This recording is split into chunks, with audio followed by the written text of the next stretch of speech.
Okay. So thinking about the three components of the framework around social justice, I'm going to give you some of the resources that we've developed in time to help us think about the about, with, and for. First of all, a framework that I use heavily I found to be really helpful for me is Gutsteins Framework around classical, community, and critical mathematics. Classical knowledge refers to the traditional math knowledge typically taught in schools. It's our standards, right? We all have standards and our students should know them. We should definitely ensure of that. Community knowledge that you see refers to the informal knowledge students already know and they bring to school. It's the knowledge that resides in individuals and communities that is often left out of school. Okay. And critical knowledge is the social political knowledge when we're using math to help us critique and make sense of inequities. So and I'll show you some of the ways in which we've been using that in ways to help support our lesson design. One is a very simple thing that we do that builds from one of my prior books in Reimagining Math. We ask parents at the beginning of the year, we ask children actually to ask their parents how they engage in mathematics in their daily lives. Sorry, I actually clicked on the wrong part. Let me go back. I already had it hyperlinked. And I'm going to... What's your name? Emma. Last name? Avalos. What is your career? I'm a package handler at FedEx, and I work loading trailers and unloading and weight packages. How do you use math and science in your career?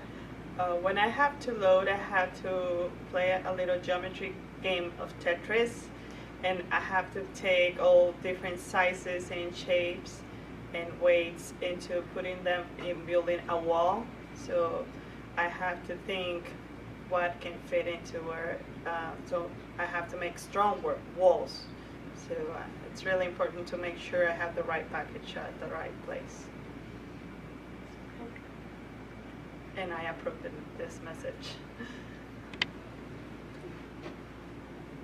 ¿Cuál es su nombre?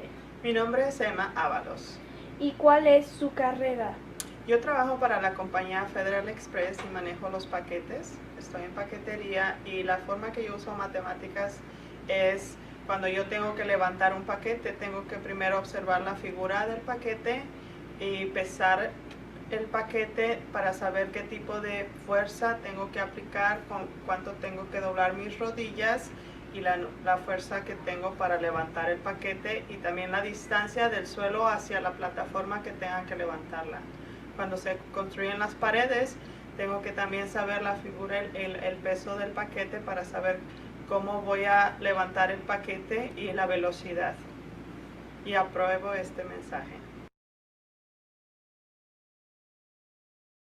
You may have noticed that when she was speaking in Spanish, the amount of detail was so much more. So in our classrooms, regardless of being a bilingual teacher or not, we always tell our students to interview their families in their native language, and if they choose English. English is optional. And building off that, what the teachers and what we did was we look at their lessons and we connected it to the classical math.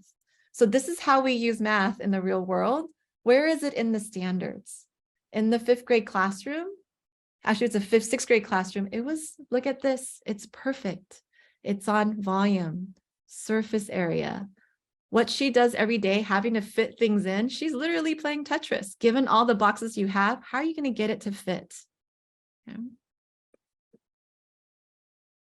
And the intentionality of, look, we're not focusing on the answer. We're also focusing on understanding relationships, providing physical tools to be able to make sense of things, and then looking at patterns and relationships around what's possible.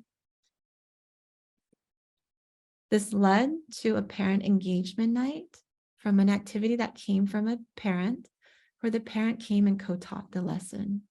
And then parents came together, sharing their thinking, their problem solving, and their algorithms, communicating in each other in English and Spanish.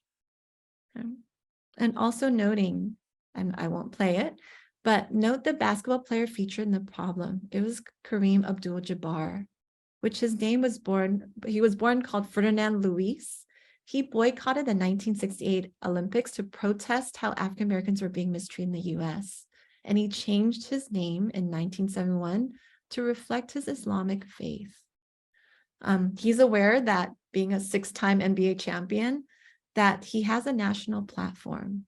Note how we connected mathematics to our students' daily lives and broaden history and stories of activism by what we choose to show.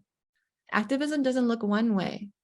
Okay, we can weave together lessons which math, mathematizing, community-based pedagogy, and community voice can be interwoven. Other ways that we've done this, and my students in my room all know, we engage and we take photos. We ask children to take photos. Take photos of what's meaningful around you. Where do you see math? Where do you use math outside school? What are some of your community needs that you think we need more of? Will you take photos of that? What do you think we need less of? Here's an image of one of my teachers or former students. Just blueberries with peanut butter bread, right? As a mathematical activity to start talking about multiplication.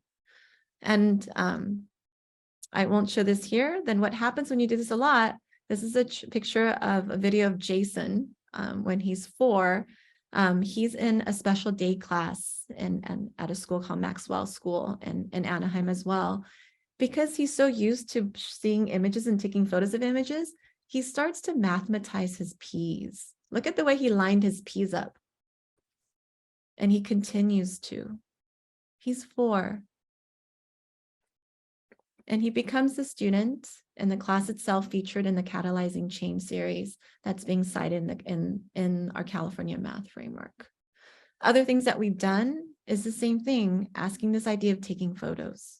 So my students in my class right now, some of these are their photos, to start looking at how photos can be used for us to begin to think about the mathematics come into play. So note how we don't focus on critical math right away, because these ideas of social injustice should be developed with the students instead of us developing them and imposing it on them, right? We develop it with them. It's through their investigation together.